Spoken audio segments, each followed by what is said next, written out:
Hi అండి, మా పాప బర్త్డే డెకరేషన్ మేమే చేసుకున్నాం ఇలా సింపుల్గా. మీకు కూడా హెల్ప్ అవుతుందని ఈ వీడియో చేస్తున్నాను. చాలా సింపుల్గా చేసేసుకోవచ్చు. ముందు 2 బెలూన్స్ తీసుకొని ఒకే కలర్ బెలూన్స్ని వాటిని టై చేసుకోవాలండి. చాలా టైట్గా టై చేసుకోండి. ఇలానే అన్ని కలర్స్ని కూడా టై చేసుకోండి. మీకు ఎన్ని కలర్స్ అయితే కావాలో అన్ని కలర్స్ని. ఇప్పుడు ఆ 4 బెలూన్స్ని తీసుకోవాలండి. 2 different colours or 3 different colours మీ ఇష్టం. వాటిని ఇలా షఫుల్ చేసుకోవాలండి. బెలూన్ అయితే బయటికి విడిపోకుండా ఉండటానికి షఫుల్ అయితే చేసుకుందాము. చూడండి, ఇలా షఫుల్ చేసుకుంటే 3-4 టైమ్స్ మనకి బెలూన్ అనేది విడిపోదు. ఇప్పుడు ఒక థ్రెడ్ అయితే తీసుకుందాము. ఈ థ్రెడ్ని ఒక కబోర్డ్కి టై చేసేసుకొని ఈ డెకరేషన్ అయితే చేసుకోవాలండి. చాలా సింపుల్గా వస్తుంది. ఇప్పుడు నేను చూపిస్తాను మీకు ఎలా డెకరేట్ చేసుకోవాలనేది.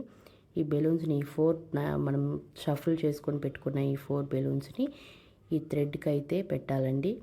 థ్రెడ్కి పెట్టి బాగా వెనక్కి తోయాలి. సో దట్ మనకి డెకరేషన్ అనేది నీట్గా కనబడుతుంది, గ్యాప్స్ అనేవి లేకుండా. ఇట్లా 4 బెలూన్స్కి కూడా టై చేసుకోవాలి. తిప్పుకుంటా మొత్తం 4 బెలూన్కి వచ్చేలాగా థ్రెడ్ని చూసుకోవాలి.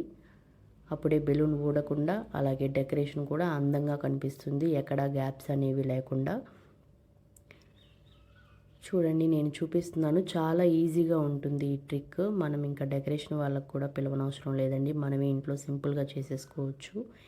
ఇలానే అన్ని బెలూన్స్ని థ్రెడ్ని అయితే అన్ని బెలూన్స్కి వచ్చేలాగా చుట్టుకోండి. అంతేనండి, చాలా చాలా ఈజీగా అయిపోతుంది, ఫాస్ట్గా. మీకు కనుక మా వీడియోస్ నచ్చినట్లయితే లైక్ చేయండి, షేర్ చేయండి, సబ్స్క్రైబ్ కూడా చేసుకోండి.